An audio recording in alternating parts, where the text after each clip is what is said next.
and he's going to talk about the refinement of polygonal grids using CNN with applications to polygonal discontinuous Galerkin and virtual element methods.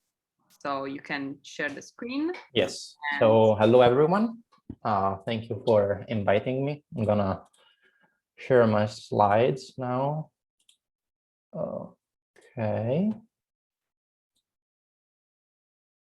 So can you see the presentation?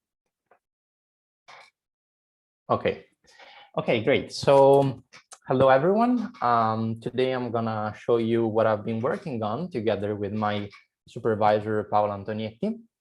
And in particular, I'm gonna tell you about the refinement of polygonal grids using convolutional neural networks and with applications to polygonal discontinuous Galerkin and virtual element methods. So there's already a lot going on in the title, so let's get started. And I would like to start with a basic and brief introduction to finite elements methods so that everybody is on the same page. Okay, so imagine you have a square, and this square is an elastic membrane, okay? And you fix the boundary of the square, and then you may want to apply some force, F. And the question is, what is the value of the displacement U of each point of the membrane, okay? So you have your physical problem, and you may write some differential equations that describe this phenomenon, and what you end up with is called the Poisson problem. And the idea is to solve this problem by computing some approximation of the true solution, okay? So in finite elements, what you need to do first is to do a process called the mesh generation or generation of the computational grid, okay? And this process consists essentially in taking your domain, omega, and to partition your domain into simpler elements, like this. So as you can see, I have many triangles that partition my domain. And the idea is that in each of these triangles, you may have a local approximation of the solution. So you may think you have like a plane, okay, in each of these triangles. And what you do next is to merge the geometrical information and the information coming from the equations. And ultimately, you need to solve a linear system of equations, okay? And the number of unknowns of your systems, the number of degrees of freedom, are related to how many elements you have in your grid. And also the geometry of the elements is going to play a role in the solution of the system. So when you solve your linear system, what you end up with is actually your numerical solution, your approximation of the true solution. And the idea is that the more elements you have and the smaller the elements, the better the accuracy of the solution, okay? So once you have computed your solution, what you would like is to improve the solution, improve its accuracy. So what you need to do in this case is to refine the mesh, okay? So this leads us to the problem of mesh refinement. So in mesh refinement, what you do is to pick an element of the mesh, and you need to partition this element into smaller elements. It's similar somehow to mesh generation, but it's a different process because mesh generation is performed before computing the solution, and it might be very expensive. While refinement, you just need to partition a simple element, and you might need to do it multiple times, okay? So for finite elements, you may either use only triangles or quadrilaterals. And to do this refinement procedure, we have some very nice recipes, which are the ones you can see in the slide. And they're very nice for many reasons. So the first one is that if you start from triangles, then you end up with other triangles, and with quadrilaterals with other quadrilaterals. Second, all of the elements are of the same size. And this is important because you may think that if you end up with an element which is much bigger than the other ones, then your approximation may be poor in that element, okay? And final thing, if you start from a regular element, you end up with other regular elements. And this is important because the theory is telling us that when we have a very skewed elements, we might have numerical problems. So the accuracy of our solution may be bad, okay? So you might think this is the end of the story and we are just fine with using only triangles and quadrilaterals in 2 dimensions. But actually, real problems may have a very complicated domain, okay? And so the meshing procedure may be very computationally demanding. And so you also may end up with a lot of triangles and lots of elements, which means a lot of degrees of freedom. So a huge linear system to solve. So it is quite natural to develop numerical methods which are capable to handle general polygons, okay?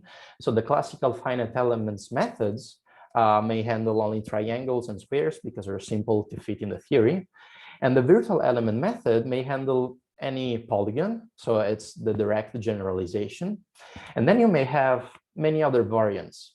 So to quote another one, you have the polygonal, discontinuous Galerkin methods. You may also have general polygons here, but the solution may be also discontinuous, okay, across the elements. So you have more degrees of freedom, and each of these methods have pros and cons. All right, so you pick your favorite numerical method and you solve your numerical problem. So what you want to do next is to improve the accuracy of your solution. And the question is, how do you do mesh refinement? Okay, because now we are in a general framework. And so the theory doesn't tell us much on how to act in this case. So there are possible strategies. One of them is the Voronoi strategy. So in this case, what you do is to select some seeds, the empty dots, and you place them inside the element, okay? And the idea is that you partition the element in such a way that the set of points within one cell is the set of points which is closer to a specific seed, okay? So it's nice because elements are not skewed, and so we don't have that problem of numerical instabilities. But it's not clear where to place the seeds, and you see you may have these small edges coming up. So it has pros and cons. Another possibility, which is widely used, is called the midpoint strategy. So you compute the centroid of your polygon, and then you connect it to the edges midpoints, okay? So this strategy is very simple, very fast, very efficient. But as you may see, the main drawback is that mesh elements are starting to get skewed if I have many edges, okay? So if we repeat this process, this might be troublesome, okay? So you may have noticed that I'm just not showing you 2 general polygons. These 2 polygons really look much like a triangle and a square, right? So the idea is, can we mimic what we were doing for classical finite elements, right? And get all of the benefits of those strategies. So our strategy may be divided into 2 steps. The first step, where we try to recognize the shape of the polygon. And the second step, where we apply a refinement strategy which is suitable for that specific shape. Okay, and this is a very nice approach. It's very general because it allows us to reuse the previous knowledge we have about other strategies. And if we have a new strategy, we can just fit it in and look for the shape where the strategy works best. Okay, and moreover, we are tailoring our approach to a very wide range of situations. So the problem is, how do I perform step 1, right? Because we did it visually, intuitively, but it's not so easy maybe to recognize the shape of a polygon. And you may think that it's a good idea to calculate some geometrical quantities and use these quantities to say whether, like, I don't know, this polygon looks much more like a triangle or looks more like a square. But it may be difficult, right, to understand the importance of the different geometrical properties. So on the other side, in this example, it's very easy to construct an example where indeed the polygons look much like a triangle and a square. So it's really easy to construct practical examples where our strategy works well. For instance, how do you do that? You take a triangle, and then you add some edges, you add some noise, and if you do things well, the result still much looks like a triangle, right? So the idea is that we have potentially a large database of examples, and we can construct it automatically, okay? So the idea now is, rather than using these geometrical features, is to learn the step one, learn the shape from our database of polygons, okay? And we can do that using machine learning. And machine learning is a very powerful tool that allows us to extract information from our data in an automatic manner, okay? So in particular, what we're going to use is a technique called the neural networks. Neural networks are functions made of simple units called neurons. And these functions may have a lot of parameters, okay? And so the idea is that if you can tune those parameters, you may change the function in such a way that explains well your database, okay? And in our case, we're going to use a special architecture of neural networks called convolutional neural networks. And the idea is that they implement a convolution operation, which you may think as a filter scanning through the image, okay? So here we are in an image classification setting. So we have our database of images of polygon. It's easy to do that because polygons have a very visual nature. And as an output, we want a label. And the label is telling us, for example, whether the polygons looks much like a triangle, a square, a pentagon, or an hexagon. And I have selected these specific labels because for these shapes, I know how to refine them. But if I end up with a new refinement strategy, I might as well select a different shape, and the network will learn it from the examples, okay? So it's a very powerful tool. The problem is that these kind of networks are complex to be optimized, and the process of tuning these parameters is called training, okay? And so the training may be very demanding, but once the training is done, you don't need to train the network anymore. And to evaluate a new image is really easy. You just plug in the image in the function and you have a direct evaluation, okay? So online, this algorithm is very efficient. And this is important when you do refinement because you may need to do it multiple times. Great, so once we can extract the information about the shape from the polygons, what we can do is to exploit it to generalize the strategies we were employing, say, for some reference polygons. So in this case, the regular polygons, okay? So, and as you may imagine, it's not really hard once you have the shape to cook up a strategy to refine the element. You just need to look for some key points, okay? And so in this way, we can extend the old strategies. And moreover, we can also use it to boost other strategies that were already working. So coming back to the midpoint strategy, as you may see, we have a lot of edges. So the elements using the midpoint get very skewed. And once you perform the classification with the neural network, you just don't need to connect the centroid to every point, every edge midpoint. You just can select some of them because you can exploit the information about the shape, okay?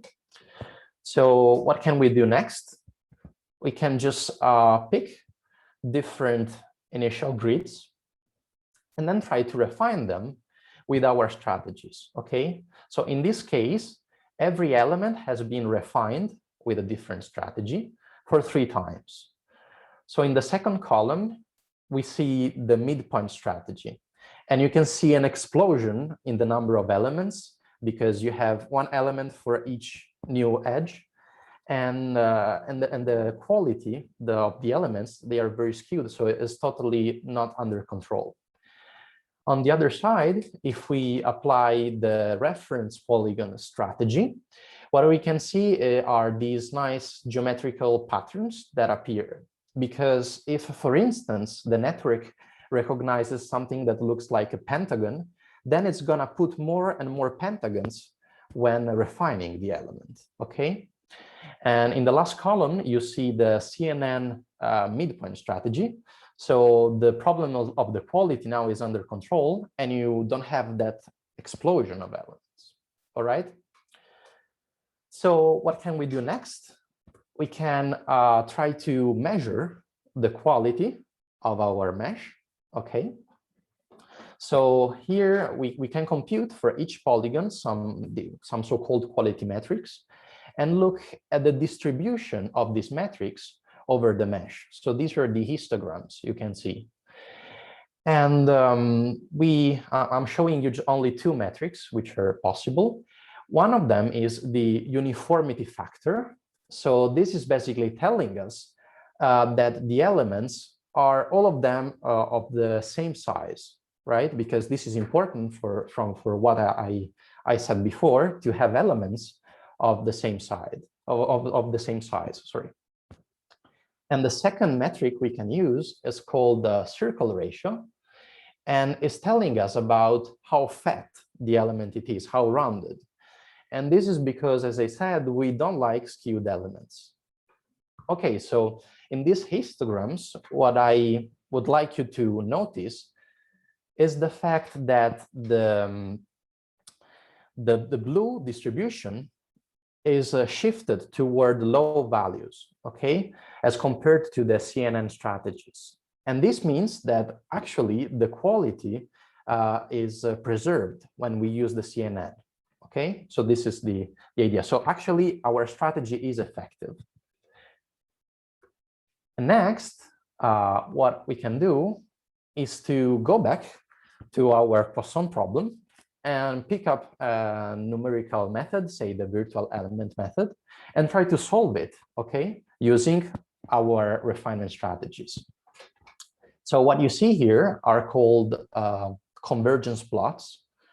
And on the x-axis, you have the number of degrees of freedom. So you may imagine that as you keep refining the mesh, you have more elements and hence more degrees of freedom. And on the y-axis, you have the error, okay, measured somehow in some norm. And so obviously what you expect is that as you keep refining the mesh, the error will decrease. And this is what happens. But most important, what we can see is that if we employ the CNN enhanced strategies, the error goes down much faster, okay? So actually preserving the quality of the mesh allows us to use less degrees of freedom and obtain a smaller error, okay?